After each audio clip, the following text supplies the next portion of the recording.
السلام علیکم پیارے اسلامی بہن بھائیوں، آج کا ہمارا موضوع ہے موت سے ایک دن پہلے ظاہر ہونے والی نشانیاں۔ موت زندگی کا ختم ہونا نہیں بلکہ یہ تو زندگی کا ایک حصہ ہے جو کہ ہر انسان نے ایک دن ضرور چکھنا ہے، اور بے شک ہم مسلمانوں کا عقیدہ ہے کہ مرنے کے بعد ہمیں دوبارہ اٹھایا جائے گا، لیکن مرنا ایک ایسا عمل ہے جو ہر انسان میں مختلف طور پر پایا جاتا ہے۔ ہر انسان پر موت برحق ہے اور موت آنے کے طریقے بھی سب کے لیے مختلف ہیں، لیکن موت کی چند ایک نشانیاں سائنسدانوں نے تحقیق کے بعد جان لی ہیں کہ جن سے ہر انسان کو موت سے پہلے دوچار ہونا ہے۔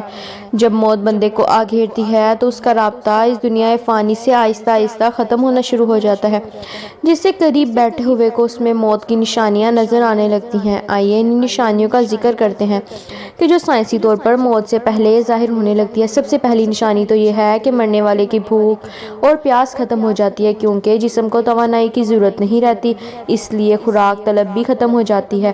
اس کی آنتیں کام کرنا بند ہو جاتی ہیں، جس کی وجہ سے پانی پیٹ میں داخل نہیں ہوتا، اور اس کی پیاس نہیں بجھتی۔ اس کے ہونٹ خشک ہوتے ہیں، اس لیے پاس بیٹھے ہوئے لوگوں کو چاہیے کہ اس کو روئی یا چمچ کے ذریعے پانی پلائیں۔ موت سے پہلے ظاہر ہونے والی دوسری نشانی یہ ہے کہ انسان کی حاجات ختم ہو جاتی ہیں۔ موت سے چند گھنٹے پہلے انسانی جسم چلنا پھرنا بند کر دیتا ہے، اس کے جسم سے طاقت ختم ہونا شروع ہو جاتی ہے، اس کا جسم کمزوری کی وجہ سے کانپنا شروع ہو جاتا ہے، وہ جسم میں حد سے زیادہ درد محسوس کرتا ہے، درد کی وجہ سے کرہنا شروع ہو جاتا ہے، اور اس کی آنکھوں سے آنسو بہنا شروع ہو جاتے ہیں۔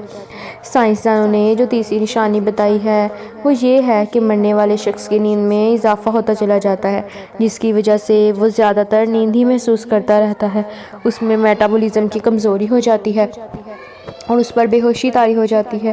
چوتھی نشانی یہ ہے کہ موت سے قبل دل کی دھڑکن بے ترتیب ہو جاتی ہے، نبض کو ہاتھ لگانے سے مشکل محسوس کرنا پڑتا ہے، کیونکہ جسم کے حصے کام کرنا چھوڑ جاتے ہیں۔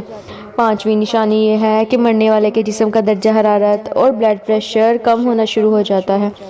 چھٹی نشانی یہ ہے کہ مرنے والا کسی بھی چیز کو محسوس کرنا بند کر دیتا ہے، اس کا جسم ٹھنڈا ہو جاتا ہے اور جسم کا رنگ تبدیل ہو جاتا ہے۔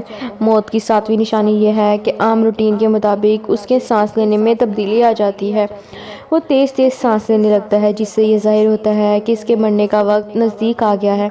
مرتے وقت بندہ کسی کو پہچاننے میں دشواری کرتا ہے، کیونکہ اس کا دماغ کام کرنا چھوڑ جاتا ہے، جس کی وجہ سے ادھر ادھر کی باتیں کرنی شروع کر دیتا ہے۔ کبھی وہ کلمہ پڑھنا شروع کر دیتا ہے اور کبھی اپنے گھر والوں سے کہتا ہے کہ مجھے ڈر محسوس ہو رہا ہے۔ موت کا سب سے آخری مرحلہ اور نشانی سکرات ہے۔ سکرات سے مراد موت کی شدت اور غشی ہے جو موت کے وقت پیش آتی ہے، اور موت سے پہلے ہر آدمی پر سکرات کی کیفیت طاری ہوتی ہے۔ بعض وقت سکرات کا اثر اور نشانی اس پر ظاہر بھی ہوتی ہے، اور کسی کو شدت کے اثر سے پیشانی پر پسینہ بھی آ جاتا ہے۔ موت کی شدت مومن کے حق میں کفارہ سیئات اور موجب رفع درجات بھی ہوتی ہے، جیسا کہ بیماری اس کے حق میں باعث کفارہ سیئات بنتی ہے۔ ایسی حالت میں مرنے والے کے ساتھ بیٹھے ہوئے رشتہ داروں کو چاہیے کہ اس کو اس کی جگہ سے لیٹا رہنے دیں، تاکہ اس کی جگہ تبدیل کرنے سے اس سے تکلیف ہوتی ہے۔ مرنے والے کے پاس بیٹھ کر سورہ یاسین پڑھنی چاہیے تاکہ اس کی جان نکلنے میں آسانی ہو۔ ہمیں چاہیے کہ ہم اس دنیا فانی کی خواہشات کو ختم کر کے آخرت کی فکر کریں، ہم دنیا میں نیک کام کریں، ایک دوسرے کا دل نہ دکھائیں، کسی کو ایسی تکلیف نہ دیں کہ وہ آپ کی وجہ سے پریشان ہو۔ ہم نیک کام کریں اور ہر وقت اپنے رب کریم سے ڈرتے رہیں، یہی عمل ہماری بخشش کا ذریعہ ہے۔ جیسا کہ پیارے نبی حضرت محمد صلی اللہ علیہ وآلہ وسلم نے فرمایا، مومن وہ ہے جس کے ہاتھ اور پاؤں سے دوسرے محفوظ رہیں۔ اللہ تبارک و تعالی ہم سب کو نیک کام کرنے کی توفیق عطا فرمائے، آمین یا رب العالمین۔